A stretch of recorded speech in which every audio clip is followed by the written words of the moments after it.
All right, good morning. I am Melissa Agnes, and this is Morning Lives with me, Melissa Agnes, a daily space to help leaders leaders like you, stay grounded and connected to your inner strengths, to your inner knowings, to your inner resilience, and to your purpose. So if you are doing work that matters, which you are, and you want to lead from unwavering steadiness that comes from within, which is why it's unwavering, increased clarity even amidst ambiguity and unknowns, and deeper connection to yourself, to infinite wisdom, infinite intelligence, divine guidance, and to those that you are leading, as you step into what you're called to do, then this is your space. Every morning at 9 a.m. Eastern, I show up here live on LinkedIn and on IG, and I share one message that is meant, my intention is always to give a perspective, give a new perspective in alignment with your groundedness, your motivation, your inspiration, and ultimately to offer something that hopefully connects you to your highest self and your highest good. And then from there, we do a grounded drop-in. So about 10 minutes, we get out of our analytical mind, which is where fear exists, fear lives, and into our body, which is where infinite intelligence, infinite wisdom is accessible to us. And we get into coherence so that you can step into your day in your ultimate power. I like to say that I'm not here to teach you anything new. I'm just simply here to help remind you of what's true, what's real, what matters. Today, I'm going to give a little bit of a caveat today, or a forewarning. I do this sometimes. What I have to share today might trigger something within you. It might make you feel or instigate, provoke you to feel a certain kind of way. Two things that I want to say to that. One is my intention is to open dialogue and perspective and to explore, self-explore, so that you can just have more gateway to self-connection and to choice and critical thinking in alignment with your mission, with your purpose and your highest good and the impact that you're here to create on the world. Okay, that is my intention. And if you feel some kind of a way, invitation to get curious about that, not to judge it, but to get curious about it. And it's funny, haha, that I said not to judge it, because today I want to talk about judgment. Today is more of an offering of perspective and my own experience as an invitation to self-reflect, self-assess, and decide for yourself what is in the interest of your greatest good in alignment with the impact that you are here to make. That is what I'm offering today. So, judgment. I'll just kind of put it simply, I come from a family. I was raised by a mom and a grandma who were very quick to judge. So I learned early on that judgment was condoned. I learned that early on. So it was like the people are lazy, or people are selfish, or people are losers. Like, these were the words and the judgments that kind of just freely flowed in my home. And in my early 20s, I realized that I was a really judgy person. And I think we all have the judge in us, right? The judger. I was a really judgy person. And at some point, and I used to feel good in that judgment. I used to, it was like one of my best friends from back home, we would judge together, and ultimately we would feel superior. If I'm being very honest about how that felt, it felt good. And then one day in my mid-20s, I decided, and I don't know where this came from, but I decided that I didn't want to judge anymore. I didn't want to judge anyone. And I wanted to explore what zero judgment could look like and would feel like. How would that change my life, my leadership, my perspective, my compassion? What could that look like? And it was really challenging because, as I just mentioned, I come from it and I was surrounded by it. And it was me going, I'm not going to do this with you guys anymore. I still love you. I'm not going to judge you for doing it because I don't want to judge. And so what does that look like? How does the dynamic in my relationships and with myself change? Now, one thing I'll also say is at that time, no one had shared with me that zero judgment also applied to myself. So that's what I want to explore and offer today, is an exploration, a perspective on living and leading a zero judgment life, zero judgment towards others, and zero judgment towards yourself, and how that can offer greater opportunity, greater possibility, and greater positive impact in your leadership, in your life, and in your leadership. Okay, so one thing that I also believe in is that the universe, despite some popular belief, I truly believe that the universe doesn't judge. And if I look at the universe and how it works, universal law, just how things work, the universe doesn't judge, the universe balances. And there's a huge difference there. The universe doesn't judge, the universe balances. Balancing is judgment-free. Balancing says for every negative, there's going to be an equal positive. For every positive, there's going to be an equal negative. It's not good or bad, it's positive, negative in terms of like energy and impact and different things, but it's not a judgment, it's a balancing. So let that land, invitation to let that land and see where that takes you, because I think that that's a really, really interesting kind of thought process. Furthermore, I also want to say that zero judgment does not mean zero boundaries. Last week or the week before, in one of these morning lives, I talked about boundaries and the importance of boundaries, and that boundaries are a form of self-love, self-respect, and teaching others how to respect and how to love you and how to interact with you. They are critically important, especially for mission-driven leaders. So zero judgment does not mean less boundaries or zero boundaries. In fact, I do my very, very best. I'm still human, I still falter, but I do my very best to not judge myself or others. And what else is true, because two things can be true, what else is true is I've got really solid boundaries and I've got zero trouble in setting and instilling and holding firmly to those boundaries. Like, I've got non-negotiables in my life. So then what happens, right? How does zero judgment come into that? If somebody acts in accordance or in disaccordance with my boundaries or my core beliefs or my core values. So for me personally, I'll just make this real. For me personally, everything that I do, the way that I kind of deem it does it create less pain and suffering or more pain and suffering?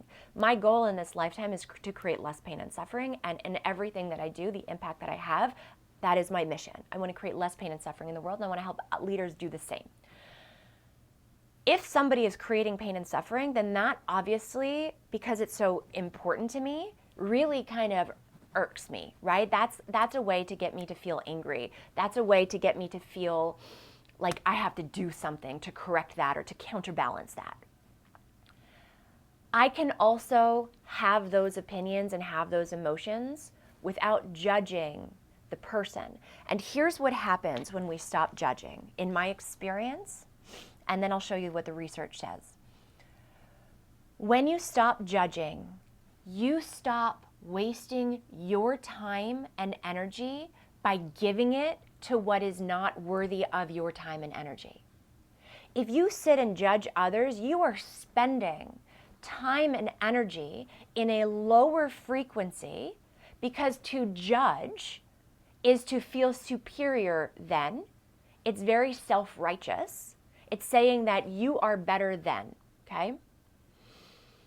And in that energy of judgment, when you're sitting there and you're judging, you're not doing anything constructive. You're not counterbalancing the thing that upsets you or that inspires you or prompts you to judge in the first place. So you are giving away your power in a lower frequency. You are not the highest version of your best self. I would argue. I will argue. I do argue. So instead, focusing on what's truly important, and this, make no mistake, doesn't mean you condone, okay? Doesn't mean you don't have boundaries, and it doesn't mean you condone actions, behaviors, situations, etc., that you completely misalign with. It just means that you are not going to give that your energy, and instead you're going to channel your energy on what you do have power over, which is your thoughts, your energy, and your actions. So,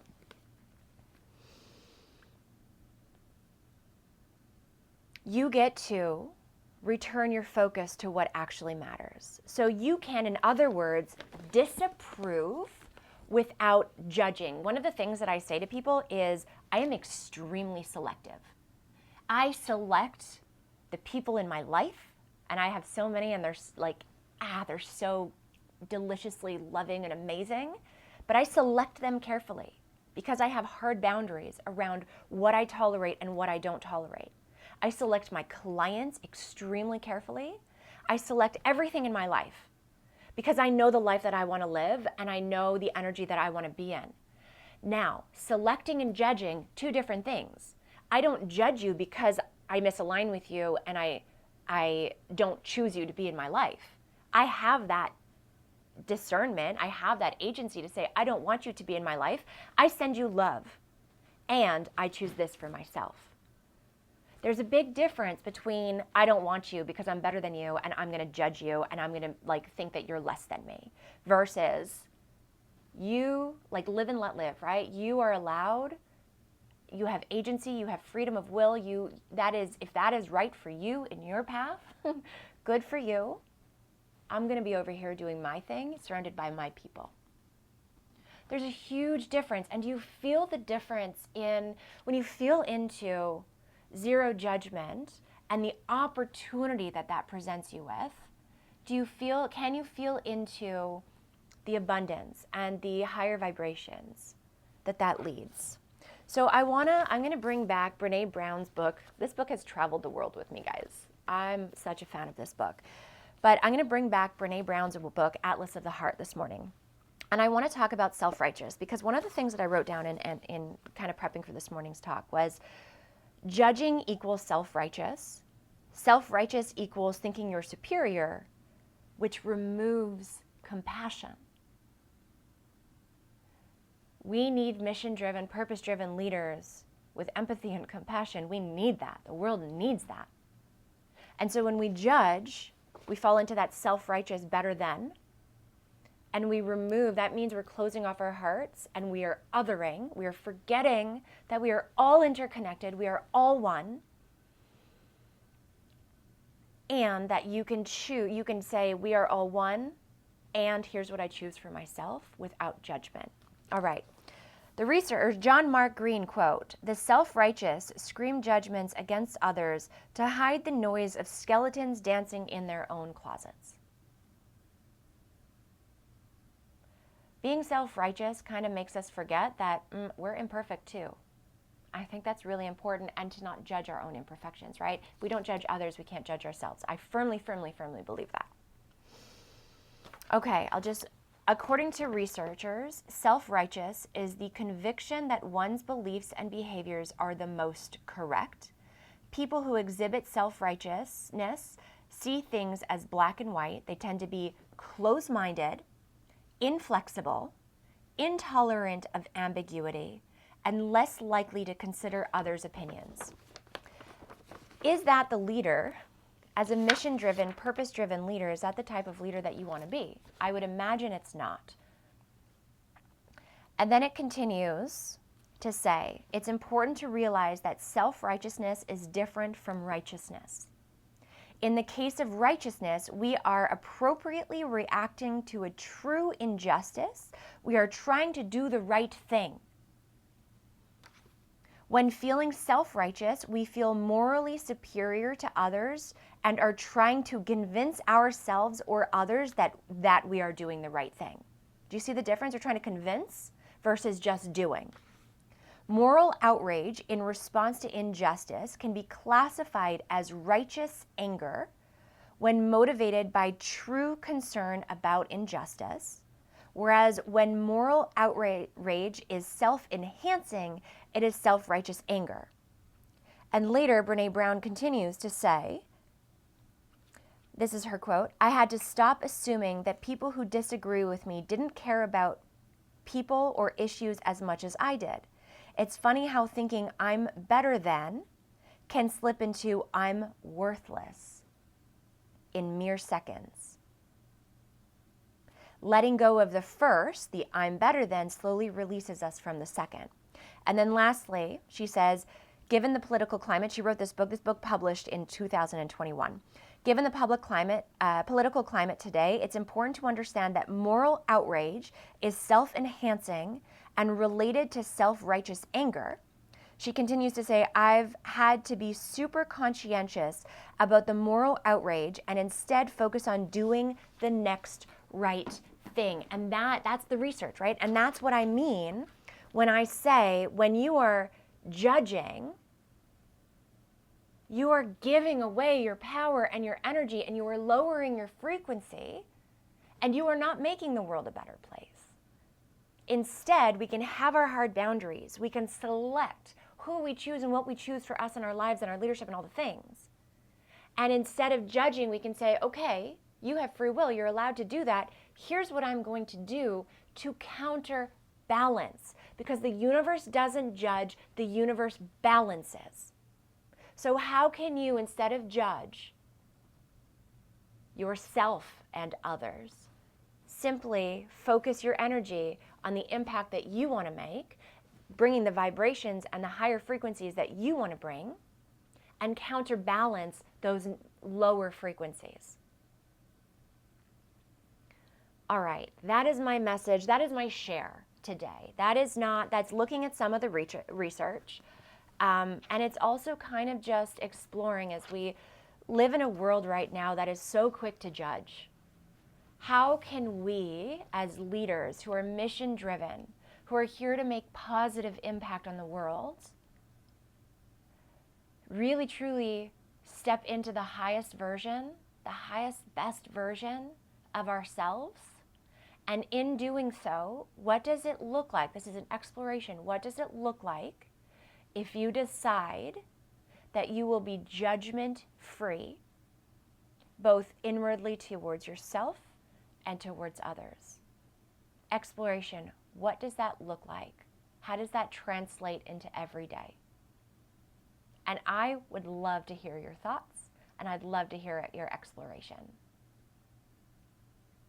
Judith writes, judge not that you be judged.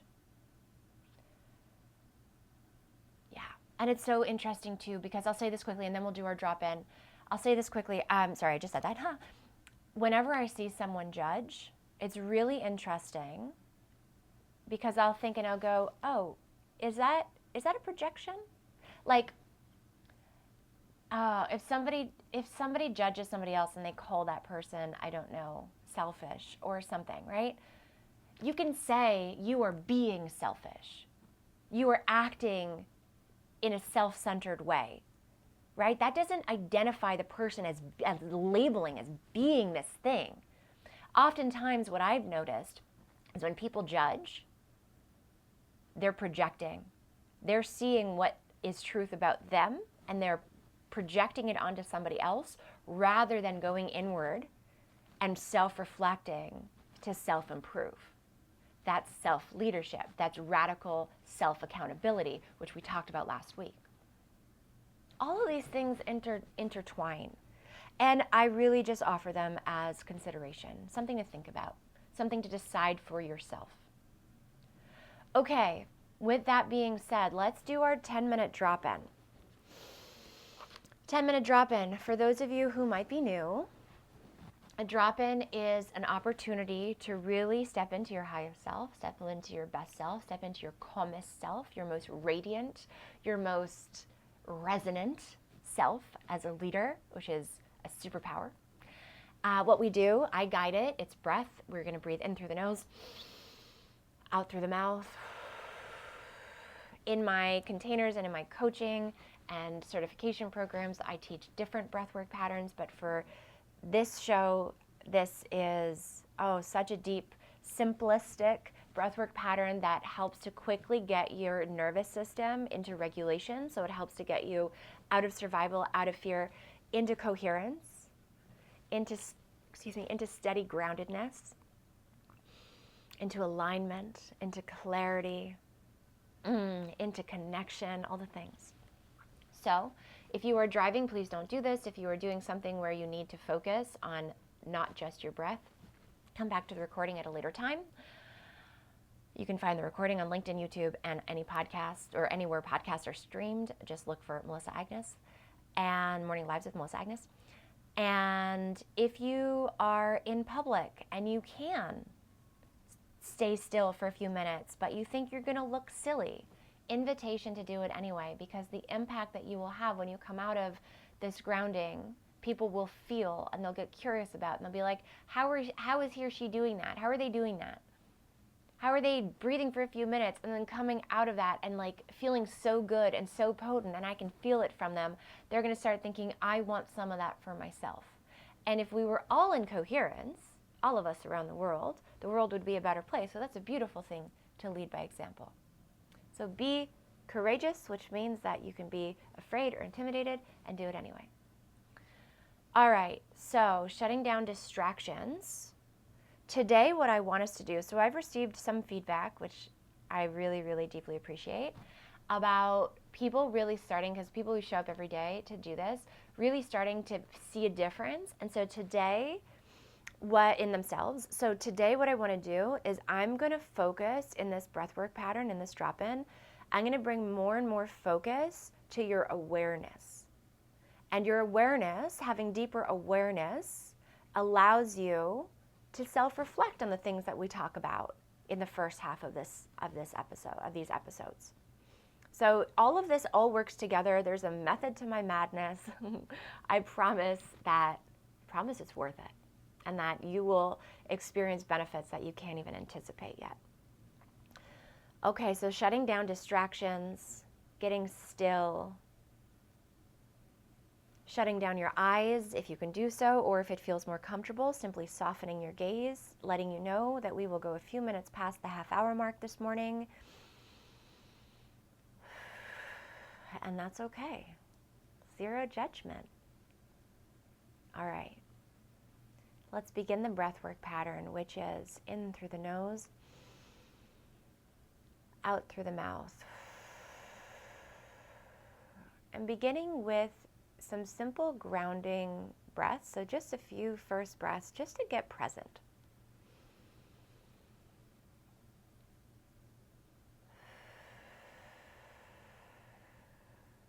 And if you hear your voice, the voice in your head kick up, your thoughts begin to stir, that's perfectly okay. That means that you're human, you're alive, there's zero judgment.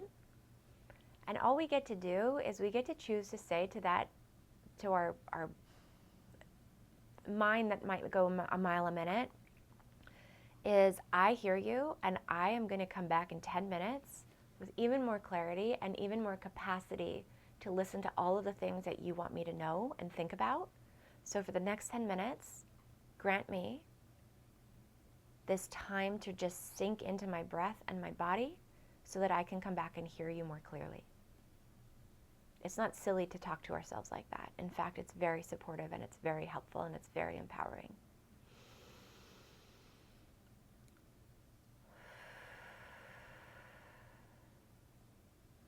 And now taking on your next inhale, really breathing in that air through your nose.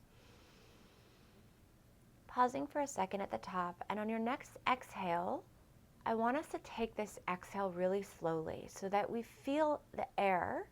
And take your consciousness, your awareness, and follow the breath really slowly down your body. So you're exhaling, and you're following the sensation of that exhale down through your throat, through your chest, through your belly, right down to your sit bones. And you are bringing your awareness, keeping that breath flowing. You're bringing your awareness to the sensation of the seat that you're sitting on against your skin. Maybe that's your legs, your sit bone, your feet, your back, however you may be positioned. So keeping that breath circulating in through the nose, out through the mouth,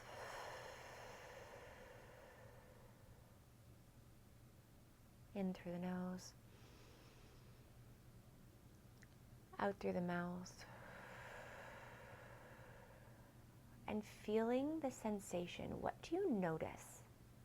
Getting curious. What do you notice about the sensation of this seat against your skin, against your body?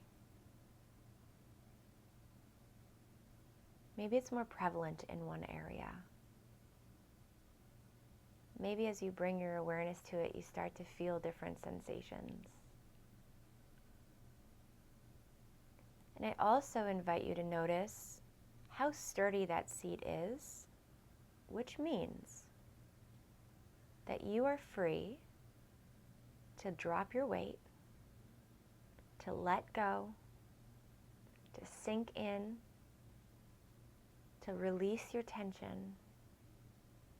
You are safe to be still, to let go, and to breathe.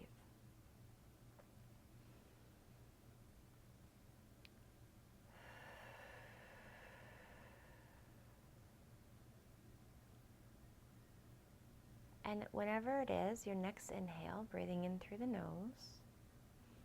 And as you breathe in, following that breath from your sit bones, from those sensations, as if you're taking that breath in from the lower part of your body, and you're feeling the sensation of that breath travel from your sit bones, through your belly, and landing in your chest and your heart space. And if it feels supportive, bringing a hand to your chest and really placing that hand on your chest to help bring your awareness now to this sensation, to this space in your body.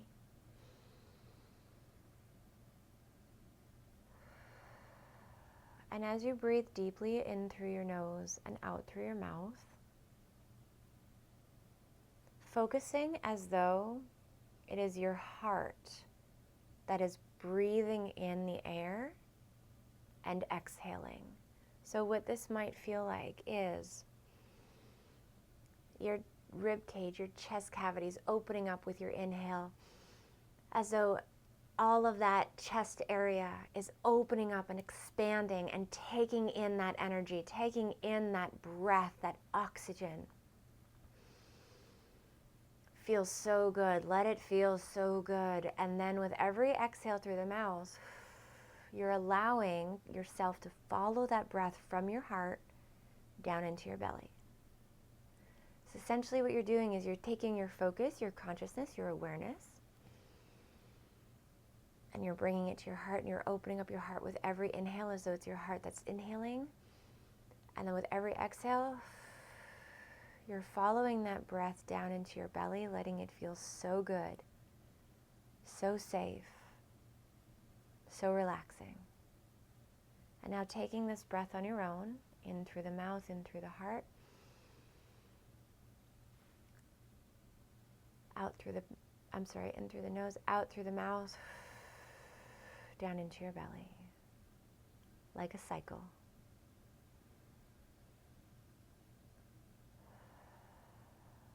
Getting curious, being present, letting it feel good.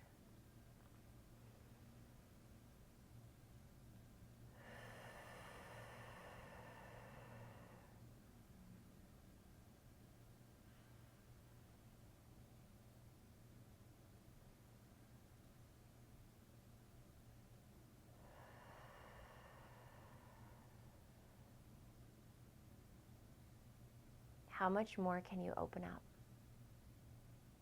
How much more can you allow yourself to feel good, to feel that air come in and nourish your body, and feel that exhale go out and sink more deeply into the calm, the safety of your body? How much more can you receive that breath? And what do you notice as you breathe? Zero judgment, just childlike curiosity,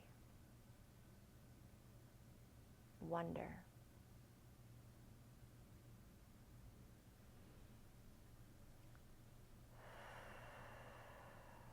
Last few moments of breath.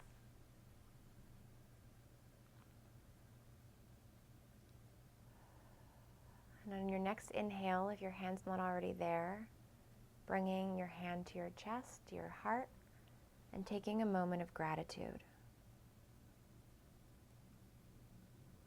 Today, I'm grateful, and I'll share it with you to see how it lands with you.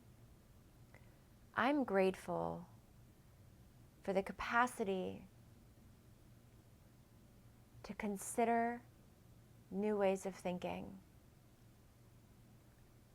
to self-reflect, and to make a decision and a choice for myself as a leader, as an individual, in the interest of my greatest good. And I'm grateful for the right to change my mind and to change my thinking when new information comes in. I'm so grateful that we each individually have a mind that can think, that can self-reflect, and that we can make decisions for ourselves in alignment with who we truly want to be. I am grateful for that. And I am grateful to you for showing up with me every day, because in doing so, you are choosing that. You are choosing your highest good. You are choosing to amplify the positive impact that you have on this world. And I am infinitely grateful to you for that. It's not the easy choice. It's often not the judgment-free choice until we choose for it to be. And with that, one more breath. Inhale in. Breathe in that gratitude. Breathe in that feel good. Exhale out through the mouth. Coming back to the moment, wiggling your fingers and your toes. And feeling free, if you feel so called, to share in the chat how you feel. How this landed for you. Any ahas, any enhancements in exploration. And before we end the day, consideration to lead a life, to choose, to make the choice to be a judgment-free leader. This means that you do not judge, critically judge yourself, and you do not judge others. What could that lend positively to yourself, to your life, to your compassion, to your leadership, to your mission? And make no mistake, by no judgment, I do not mean no boundaries. By no judgment, I do not mean condoning actions, behaviors, decisions of others that do not align with your core values and your belief in what is true and fair and just. That is not what I am saying. What I am saying is, let's consider open possibility, let's consider whether no judgment could equate to higher vibrations, more aligned action with yourself and your mission and your core values, rather than wasting, expending time and energy, which is your most potent and powerful resources, in lower frequencies, and giving those things away to people who don't deserve them, rather than choosing to align with taking counterbalanced action. The universe doesn't judge, the universe balances. So what if we lived our lives and we led our missions without judgment and with balance? We can say, I don't choose that behavior, I don't condone that behavior, I'm using behavior as an example, I don't align with that. To each their own. I'm going to put my focus on what I do align with, and I'm going to counterbalance what I misalign, what I don't align with what I do align with, because the universe balances. This means, so judging, we looked at the research on self-righteousness versus righteousness, which if you're coming into the live now, we talked about that earlier today. Judging equals self-righteous. When you judge, you think you're better than them. Self-righteous, thinking you're better than, removes your compassion. We need more leaders, mission-driven leaders with deeper compassion, deeper empathy, higher vibrations, to counterbalance rather than to judge. Food for thought, consideration. Ultimately, you get to decide whether you agree and align with what I'm suggesting, what I'm providing as a form of self-leadership or not. And guess what? Zero judgment on whatever you decide is in alignment with the greatest version of who you want and choose to be, and in the greatest alignment with your mission and the positive impact that you get to have on the world. All right, thank you for joining me today. Thank you for being here. Thank you for choosing you. Thank you for considering something that might have been uncomfortable to consider. I wish you a beautiful day. I will be back tomorrow, 9 a.m. Eastern, for another morning live with me, Melissa Agnes, where I offer an anchoring, consideration, truth, perspective,